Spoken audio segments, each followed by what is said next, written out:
Bonjour, salut à tous, soyez les bienvenus et je vous salue dans le nom puissant de Jésus. Aujourd'hui, nous allons travailler sur le mini-enseignement concernant la grâce. La grâce, c'est la faveur et la bienveillance imméritée et aimante que notre Dieu, le Créateur, nous montre. Sa grâce, elle est motivée par son caractère d'amour parfait et de sollicitude envers nous. La grâce est si puissante et si précieuse qu'il n'y a rien que nous puissions faire pour la mériter. La grâce, vous savez, c'est un don gratuit.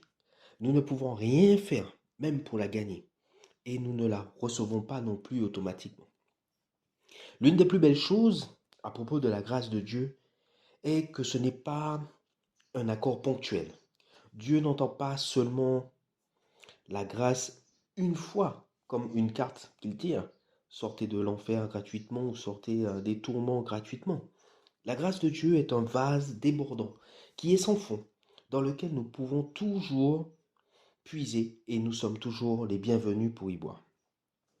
Maintenant, nous allons répondre aux questions, vous avez l'habitude, à savoir le qui, le quoi, le pourquoi, le comment, le quand, le où, et nous allons nous plonger dans la parole. Dans le quoi, la réponse est: je rends grâce à celui qui m'a fortifié, à Jésus-Christ notre Seigneur, de ce qu'il m'a jugé fidèle, en m'établissant dans le ministère, moi qui étais auparavant un blasphémateur, un persécuteur, un homme violent. Mais j'ai obtenu miséricorde parce que j'agissais par ignorance dans l'incrédulité. Et la grâce de notre Seigneur a surabondé avec la foi et la charité qui est en Jésus-Christ. Là, c'est dans 1 Timothée 1, versets 12 à 14. La question du pourquoi. Car tous ont péché et sont privés de la gloire de Dieu, et ils sont gratuitement justifiés par sa grâce, par le moyen de la rédemption qui est en Jésus-Christ. Cela se trouve dans Romains 3, versets 23 et 24. La question du comment, car c'est par la grâce que vous êtes sauvés, par le moyen de la foi, et cela ne vient pas de vous, c'est le don de Dieu. Nous trouvons ça dans Éphésiens 2, verset 8. La question du quand, de même aussi, dans le temps présent, il y a un reste, selon l'élection de la grâce. Ce passage se trouve dans Romains 11, verset 5. Et maintenant, la question du où. Approchons-nous donc avec assurance du trône de la grâce, afin d'obtenir miséricorde et de trouver la grâce pour être secourus dans nos besoins. Dans Hébreux 4, verset 16.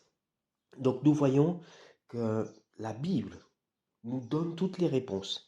La Bible nous donne toutes les solutions concernant la grâce. Rappelez-vous que la grâce est un don gratuit et que nous ne pouvons rien faire pour le gagner, pour la gagner.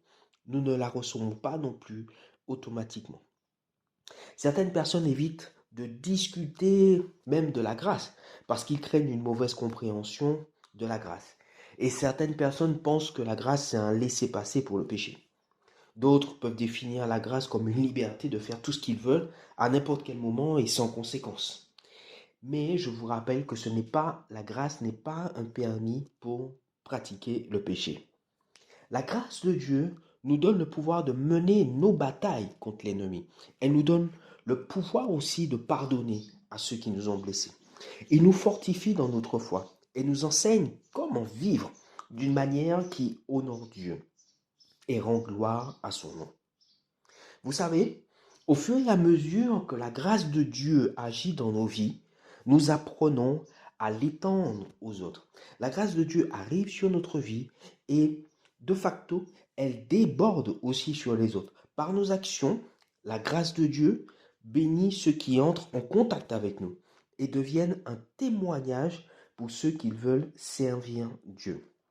Rappelez-vous, une dernière fois, encore je le répète, que la grâce, c'est un don gratuit de Dieu. Et c'est uniquement Dieu qui la donne. Et je vous laisse avec ce verset de Romains 3, versets 23 à 24. Car tous ont péché et sont privés de la gloire de Dieu. Ils sont gratuitement justifiés par sa grâce, par le moyen de la rédemption qui est en Jésus-Christ. Soyez réellement bénis, que la paix et la grâce de Dieu puissent reposer sur votre vie et à très bientôt pour un prochain épisode.